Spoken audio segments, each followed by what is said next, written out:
आचार्यं मां विजानीयान् नावमन्येत कर्हिचित् न मध्य बुद्ध्या सूयेत् सर्वदेव मयो गुरु। बोलिए श्री राधा रमण लाल की जय। श्री गोपाल भट्ट गोस्वामी जी महाराज की जय।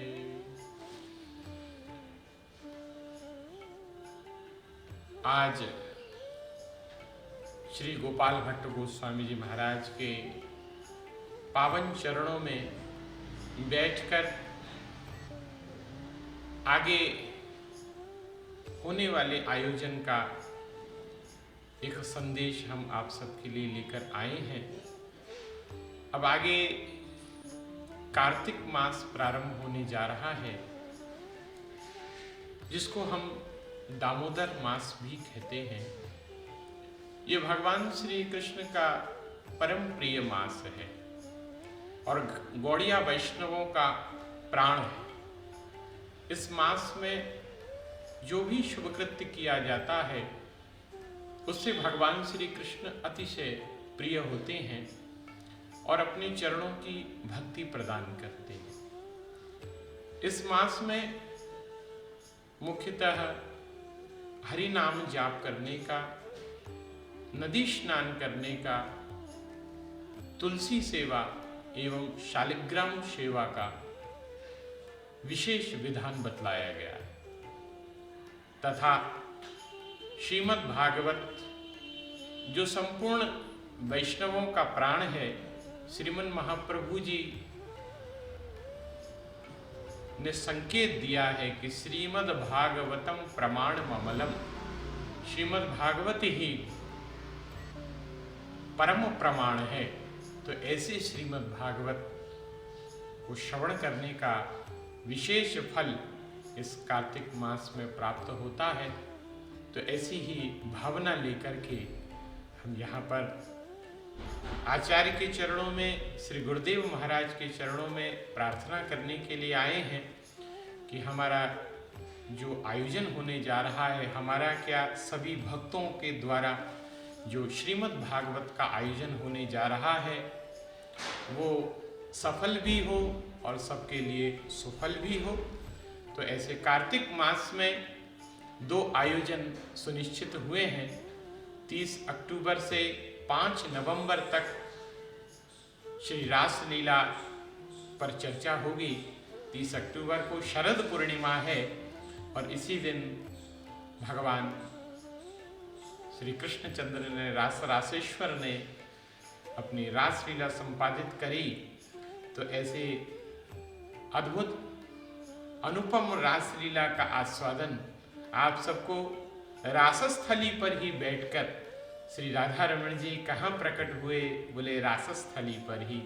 रासस्थली पर बैठकर रासेश्वर के गुणानुवाद का सुंदर स्वप्सर आपको 30 अक्टूबर से 5 नवंबर तक हमारे ही निज निवास नीलाचल धाम से संध्या के समय 5 बजे से 7 बजे तक प्राप्त होगा। तो कार्तिक का शुभारंभ रासलीला चिंतन के द्वारा, रासलीला प्रवचन कथा के द्वारा प्राप्त होगा और फिर आगे चलकर 22 नवंबर से 28 नवंबर तक श्रीमद् भागवत का भव्य आयोजन किया जा रहा है। गोपाष्टमी 22 नवंबर की गोपाष्टमी है, तो गोपाष्टमी से प्रारंभ करके और 28 नवंबर तक श्रीमद् भागवत का साप्ताहिक पारायण होगा और 29 तारीख को हमारे सब वृंदावन के वैष्णवों के द्वारा अखंड हरिनाम संकीर्तन का आयोजन किया जाएगा। 29 तारीख से अष्टप्रहर 24 घंटे का 24 आवर्स महामंत्र का गायन हमारे ही निज निवास पर होगा और 30 तारीख को सुंदर कार्तिक पूर्णिमा है। इसी दिन श्रीमन महाप्रभु जी वृंदावन में आए और इसका बड़ा भारी उत्सव मनाया जाता है, वृंदावन आगमनोत्सव। तो कार्तिक पूर्णिमा के दिन सुंदर रूप से फिर भागवत का विश्राम हवन भंडारा होगा। तो ये सुंदर आयोजन किया जा रहा है। ये वर्ष का सर्वोत्तम मुहूर्त होता है। इस समय हम जो भी उपासना, साधना, दान, सेवा, श्रवण अर्चन वंदन करते हैं तो उसका विशेष फल हमको प्राप्त होता है। तो गोपाष्टमी से कथा प्रारंभ होगी, गोपाष्टमी, और उसके अगले दिन अक्षय नवमी, फिर उसके पश्चात देवोत्थान एकादशी। तो जो देवता चातुर्मास के समय 4 महीने के लिए विश्राम पर गए हुए थे, विश्राम कर रहे थे, अब देव प्रबोधिनी एकादशी के दिन वो सभी देवता जागृत होंगे। तो हम सब देवताओं का आवाहन करें, क्योंकि इस समय आसुरी शक्ति संपूर्ण विश्व में व्याप्त है। कोरोना रूपी राक्षस सभी विश्व को ग्रसित करे हुए हैं। वृंदावन के प्राय सभी मंदिर बंद हैं, भक्तजन वेदना में हैं, पीड़ा में हैं, और उनके अंदर भगवत दर्शन की उत्कंठा है।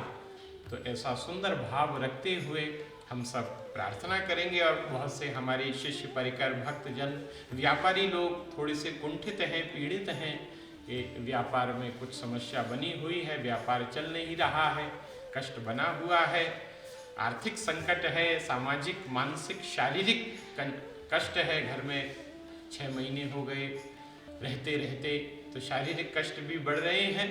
तो देवोत्थान एकादशी के दिन श्रीमद् भागवत कथा के माध्यम से हम देवताओं का आवाहन करेंगे कि वो देवता जागृत होकर संपूर्ण विश्व का कल्याण करें और हमारे भी जो कष्ट हैं उनको दूर करें, हमारे जो अवरोध हैं उनको भी समाप्त करें। तो सर्वजन हिताय के भाव से हमने 22 नवंबर से 28 नवंबर तक जो भागवत कथा का आयोजन होने जा रहा है उसको एक सामूहिक भागवत का रूप दिया है कि इसमें भी आप भागवत के यजमान बन सकते हैं। बड़े आनंद के साथ पुरुषोत्तम मास में श्री राम कथा का आयोजन किया, सबने बढ़ चढ़ के अपनी सेवा प्रदान करी, उसमें सब यजमान बने और सबने पूजन किया। अब सब भक्तजन आ तो नहीं सकते हैं तो ऑनलाइन पूजन की भी व्यवस्था हमने करी। सब घर बैठे ही व्हाट्सएप वीडियो कॉल के माध्यम से सबने संकल्प लिया और घर बैठे ही अपने राम कथा के यजमान बने। और ठाकुर जी ने प्रेरणा प्रदान करी कि जो सेवा आई उस सेवा में से कुछ सेवा गौ सेवा में लगाई गई और वृंदावन के जो भजनानंदी संत महात्मा हैं उनको अन्नदान की भी सेवा ऐसे पुरुषोत्तम मास में प्रदान करी गई। तो भगवत प्रेरणा से पुनः ये भाव जागृत हुआ कि ऐसे कार्तिक मास में भी सबको सेवा प्राप्त हो, क्योंकि बहुत से भक्तों का फोन आया, बोले महाराज जी हमें पता नहीं चल पाया, हम सेवा नहीं दे पाए। हमने कहा कोई बात नहीं, ये एक और अपॉर्चुनिटी आपके लिए उपलब्ध होने जा रही है। आप इस कार्तिक मास में यजमान बनिए और यजमान बनकर अपनी सेवा प्रदान कीजिए, क्योंकि हमने पहले 2 की सेवा करी, सुंदर रूप से ब्राह्मणों की गौ माता की सेवा हुई, संत महात्माओं की सेवा हुई, लेकिन दिव्य रूप से ब्राह्मणों की सेवा से हम सब वंचित रह गए। तो अब की बार श्रीमद् भागवत कथा के माध्यम से ब्राह्मणों से प्रार्थना करी जाएगी कि वह आए और आकर अपना पूजन कराएं। इस कथा में छोटी सी व्यवस्था ये भी रखी गई है कि जो यजमान बनेंगे उनके लिए, प्रत्येक यजमान के लिए एक अलग से ब्राह्मण नियुक्त होगा।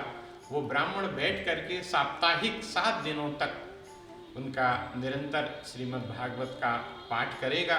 देखिए हम तो भागवत का पाठ करते ही हैं, लेकिन जो विशेष फल है वो संस्कृत में भागवत पाठ करने का है।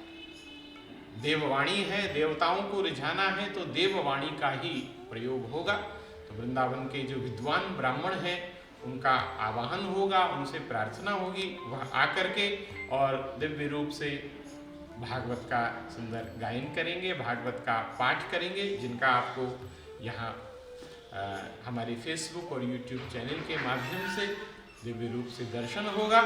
तो ऐसे सुंदर सौभाग्य का, ऐसे सुंदर अवसर का लाभ प्राप्त करें और इस आयोजन में भागीदार बने।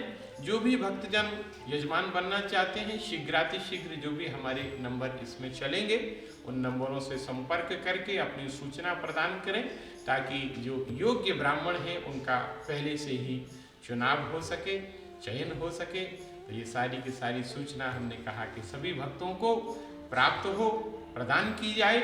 और देखिए गुरु की कृपा के बिना, आचार्य की कृपा के बिना भगवान की कृपा, भागवत की कृपा संभव नहीं है, तो हम श्री आचार्य श्री गोपाल भट्ट गोस्वामी जी महाराज, जिनकी कृपा करुणा हम सबके ऊपर परिवर्षित हुई है, इनके पावन चरणों में हम यहाँ पर विराजित हैं और इनके द्वारा ही श्री राधा रमण जी का प्राकट्य हुआ, तो सुंदर रूप से इनकी कृपा प्राप्त हो जाए तो हमारा भी कार्य निर्विघ्न रूप से सुसंपन्न होगा।